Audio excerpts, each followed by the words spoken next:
સર્વે ભક્ત પ્રેમીજનોને મારા જય ગુરુદેવ. સંત શ્રી ભાણ સાહેબના મુંદ શિષ્ય એટલે કે સંત શ્રી ખીમ સાહેબ.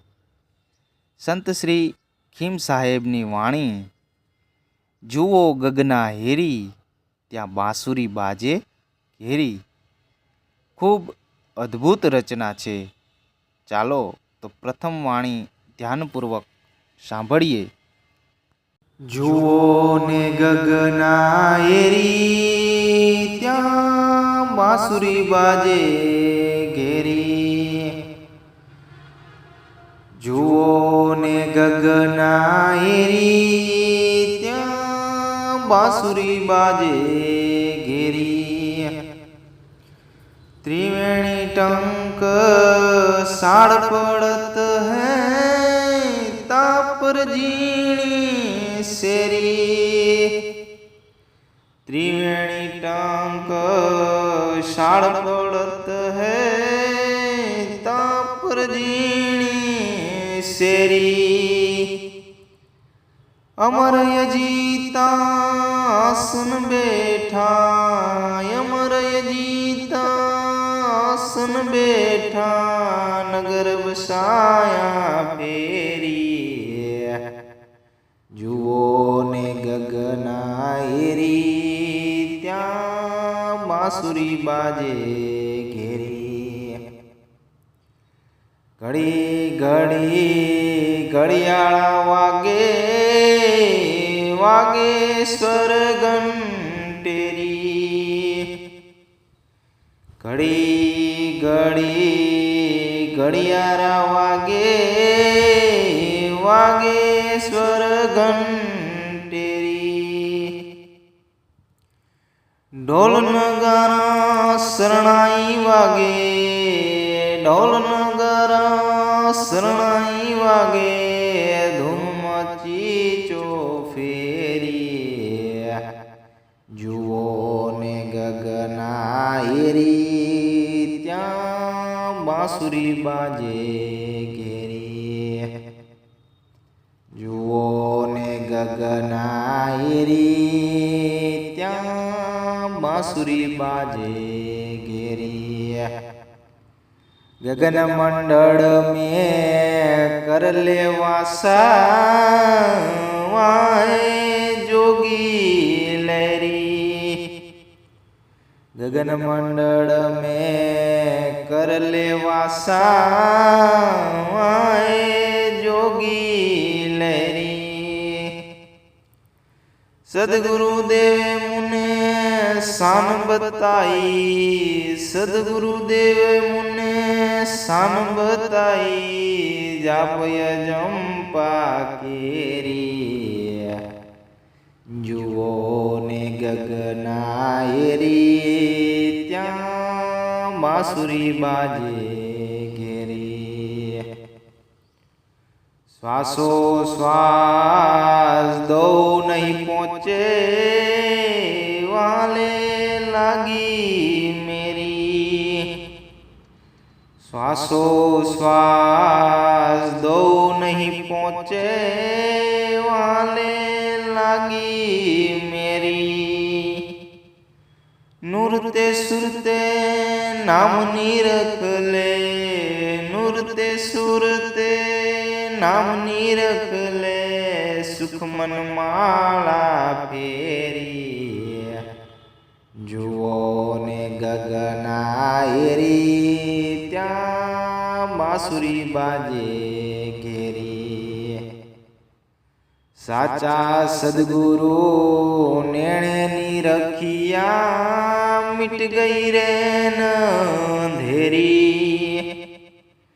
સાચા સદગુરુ નેણે ની રખિયા, મિટ ગઈ રે અંધેરી. ખીમદાસ ગુરુ ભાણ પ્રતાપે, ખીમદાસ ગુરુ ભાણ પ્રતાપે, ચોટ નહીં જમકેરી.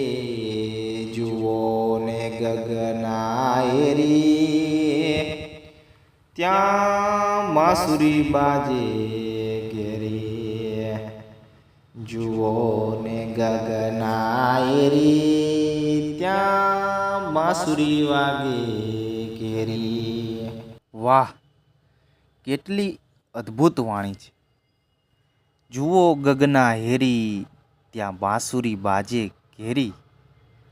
ખીમ સાહેબ ગગનમાં જોવાનું કહે છે, અનુભવવાનું કહે છે, પણ બહારનું ગગન નહીં, પરંતુ આપણા ભીતર મસ્તકનો ઉપરનો ભાગ કે જે સંતોએ ગગન કહેલું છે, એ ગગનમાં એક અહર્નિશ નાદ ગુંજી રહ્યો છે. તો અહીં ખીમ સાહેબે બાંસુરીની ઉપમા આપી અને કહ્યું છે, એ બાંસુરીનો અવાજ કેવો છે?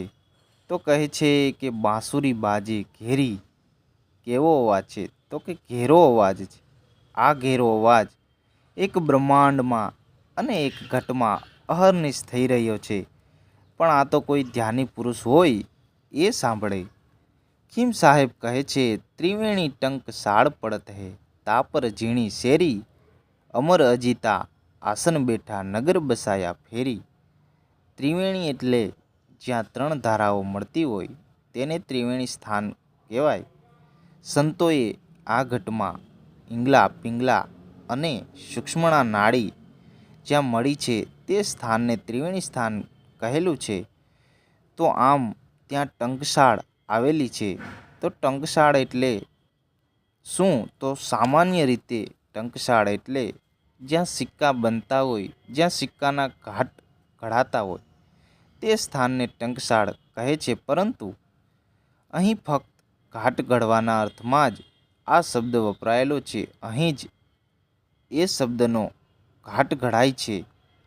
રવિ સાહેબ એક વાણીમાં કહે છે કે દો કમળ કી અણી અગર પર રૂપ શબ્દ કા દેખ્યા રે, સુરત શબ્દ મેં લીન ભઈ તબ દિયા કરમ પર મેં ખારે. રવિ સાહેબ કહે છે કે એ શબ્દનું રૂપ બંને આંખોની વચ્ચે આવેલા અગ્રભાગ એટલે કે જ્યાં આપણે ચાંદલો કરતા હોય તે સ્થાને જોયું અને ત્યાં સુરતા લીન થઈ. ત્યારે એ કર્મના લેખાજોખા રાખનાર પરમાત્માને જોયા. આમ ત્યાં શબ્દનો ઘાટ ઘડાય છે અને ત્યારબાદ ત્યાં સુરતા સ્થિત થાય છે. અને ત્યાંથી જે ઉપરનો માર્ગ છે એટલે કે સહસ્ત્રાર ચક્ર સુધી જે માર્ગ છે તે અતિ સૂક્ષ્મ શેરી જેવો માર્ગ છે. અને એ શેરીને ઓળંગતા ત્યાં એક નગર આવેલું છે જ્યાં અમર અને અજીત આસન પર પરમાત્માનો વાસ છે. એટલે ખીમ સાહેબ કહે છે કે અમર અજીતા આસન બેઠા નગર બસાયા ફેરી, તમે જુઓ ને ગગના હેરી ત્યાં બાંસુરી બાજે ઘેરી. વાહ, કેટલી સૂક્ષ્મ વાત છે. આગળ કહે છે કે ઘડી ઘડી ઘડિયાળા વાગે, વાગે સ્વર ઘંટેરી, ઢોલ નગારા શરણાઈ વાગે, ધૂમ મચી ચોફેરી. ત્યાં અનેક પ્રકારના અવાજ થઈ રહ્યા છે.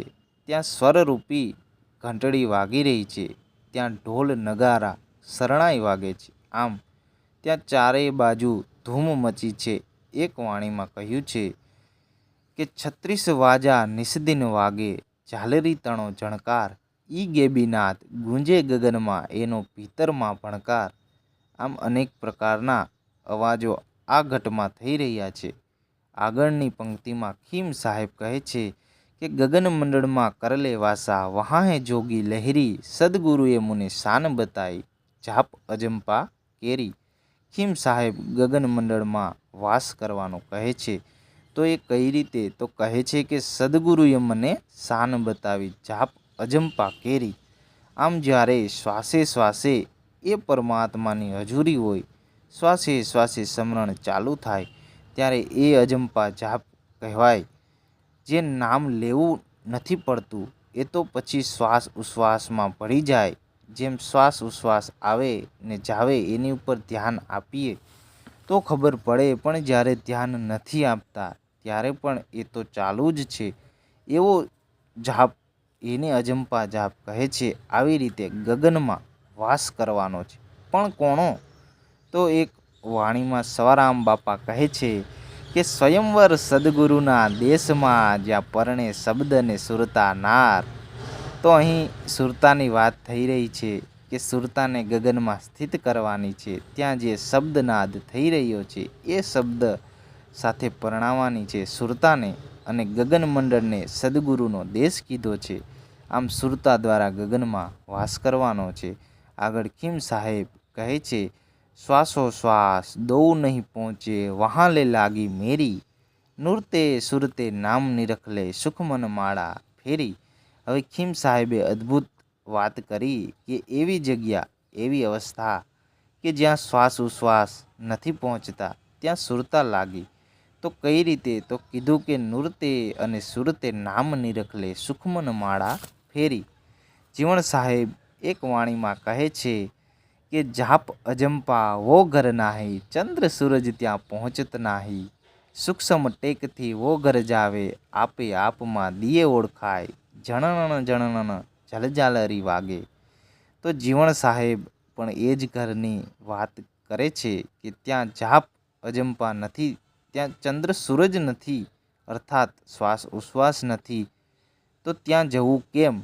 તો એની પણ વાત કરી કે સૂક્ષ્મ ટેકથી વો ઘર જાવે, અર્થાત સૂક્ષ્મણા જ્યારે ચાલે એના ટેકાથી એ ઘરે જવાય. અને ખીમ સાહેબ પણ એ જ કહે છે કે નૂરતે સુરતે નામ નિરખલે. કેવી રીતે? તો કે સુખમન માળા ફેરી, અર્થાત સૂક્ષ્મણાના શ્વાસની માળા ફેરવીને એ ઘરે જવાય.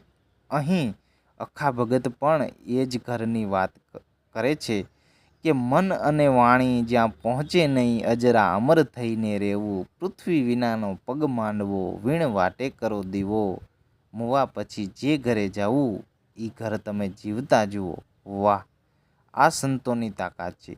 કેટલી અદ્ભુત વાત છે. હવે અંતિમ પંક્તિમાં ખીમ સાહેબ કહે છે કે સાચા સદગુરુ નેણે નિરખ્યા, મીટ ગઈ રેન અંધેરી, ખીમદાસ ગુરુ ભાણ પ્રતાપે અબ ચોટ નહીં જમ કેરી. છેલ્લે જ્યારે એ સુરતા સાચા સદગુરુ એટલે કે પરિબ્રહ્મ પરમાત્માને અંતરદ્રષ્ટિ દ્વારા જોયા ત્યારે આ જન્મ મરણના ચક્ર છૂટી ગયા. હવે અજ્ઞાનરૂપી અંધારું મટી ગયું. એટલે કીધું કે એ ગુરુના ચરણમાં કાયમ દિવાળી છે, ત્યાં કદી અંધારી રાત્રિ નથી. આમ હવે યમરાજની ચોટ નહીં લાગે. હવે દરેક પ્રકારના બંધનોમાંથી મુક્તિ મળી ગઈ. એક વાણીમાં સતાર સાહેબ કહે છે, સાચી મૂર્તિ ગુરુજીની જોઈ રે, આધિ વ્યાધિ ઉપાધિને ખોઈ રે, જોઈ આનંદ મૂરત મોહી રે, ગુરુ મારા આંગણીએ પધાર્યા. તો સતાર સાહેબ એ જ વાત કરે છે કે સાચી મૂર્તિ ગુરુજીની જોઈ એટલે કે સાચા પરમાત્માને જોયા. કલ્પના નહીં, આ તો સાચા સદગુરુને જોયા. ત્યારે આધિ વ્યાધિ અને ઉપાધિ આ બધું ખોવાઈ ગયું. ત્રિવિધ તાપમાંથી મુક્તિ મળી અને એ પરમાત્માની મૂર્તિમાં સુરતા લીન થઈ, મૂર્તિને મોહી ગઈ. ત્યારે આ મનુષ્ય દેહનો ફેરો સાર્થક થયો.